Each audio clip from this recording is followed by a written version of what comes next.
Hey guys, Trevor Morris here. Welcome to Ask Me Anything.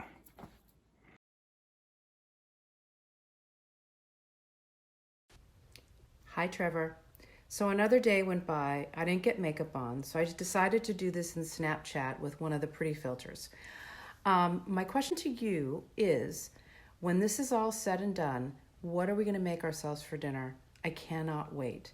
The other question, because I'm going to just ask a couple, is what is your favorite kitchen tool?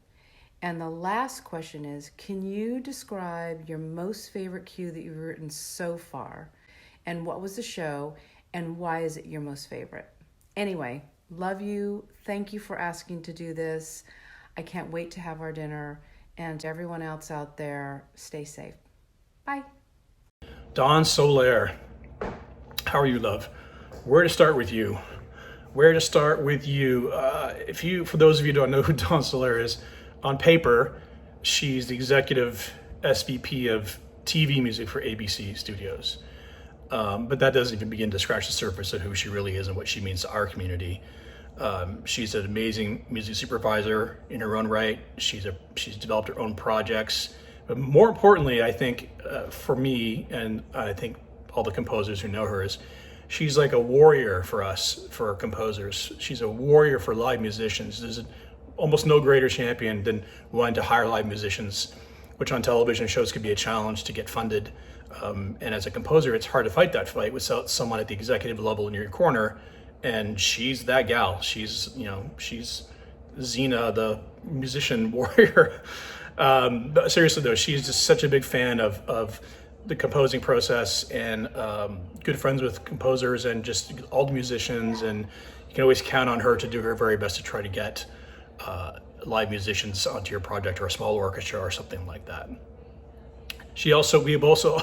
We share a deep love of food. We're both heavy duty foodies.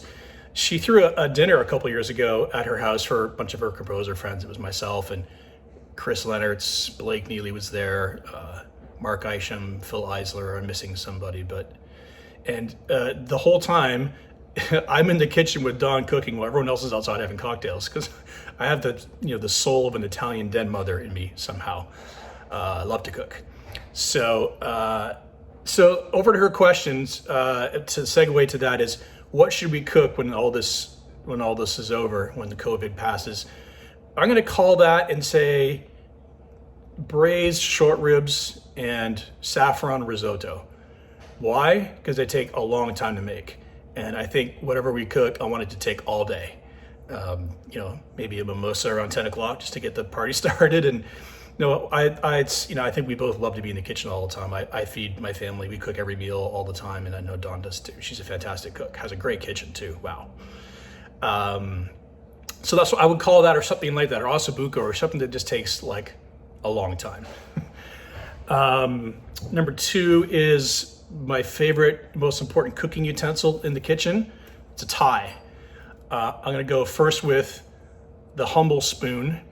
Why? Because I'm basically stealing this answer, I have to be honest, from my culinary hero, is Thomas Keller, the greatest American chef, probably the greatest American chef of all time, who has a bunch of restaurants, but the most famous one is the French Laundry in Napa, in Yountville in Napa, California. He talks about the most elegant and useful tool in the entire kitchen is the spoon. So I got to go with that. And then tied with that would be my kitchen knife. I'm a Mac knife person. I have a lot of knives, but this is my go-to. It's a 10-inch chef's knife, which is on the bigger side. There's nothing I can't do with this knife. If I had the one knife to rule them all, it would be this one. So these are the two things I can't live without in the kitchen. There's a lot of things I can't live without, but really these are the two things. I want to hear your answer to that, Dawn. Tell me what your things are. And then lastly, save the toughest one for last. Favorite cue of mine. You know what? On the note of hiring live orchestra for television, I'm going to call a cue that I wrote, one of my first maybe 2 or 3 television show efforts when I was really starting my career. It was called Moonlight. It was a vampire show with a huge following right before the vampire craze hit in the film world, and unfortunately got canceled. But there's this really heart-wrenching scene, and where they're trying to save Josh. If you know the show, you know the character. The cue is called Saving Josh. The reason that it's special to me is it's the first time I got an orchestra for a television project. And it's this sort of triplet piano thing. I'll see if I can link it up below for you guys. And my dear friend Michael Levine played the violin on it. And I got to conduct the orchestra at Fox Scoring Stage, one of our best scoring stages in LA, with a string ensemble and then Mike Lang, the legend, on piano, just sitting back there doing his thing. And it's a very emotional, very cool cue. I'm proud of it, but the experiential nature of how I got there is worth as much or more in a way, if you know what I mean. To conduct the orchestra is already just like the biggest privilege in the world, but to get to do it on a TV show that was really mostly vampire music, this one heart-wrenching emotional cue called Saving Josh is going to be my choice for today to answer your question. It's on my demo reel all the time, even since then.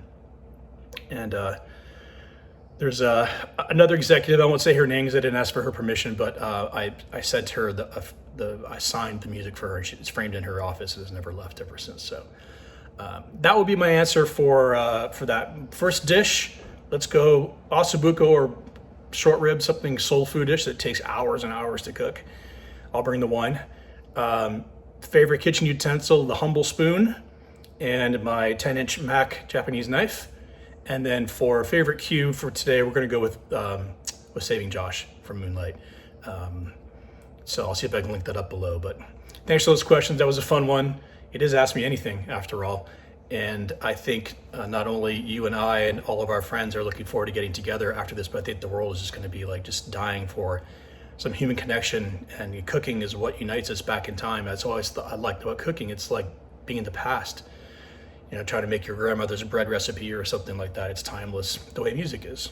So anyway, thanks, Don, for playing along with my little Ask Me Anything game. Those are good questions. Obviously, we all miss you and can't wait to get back to work soon. So cheers to you.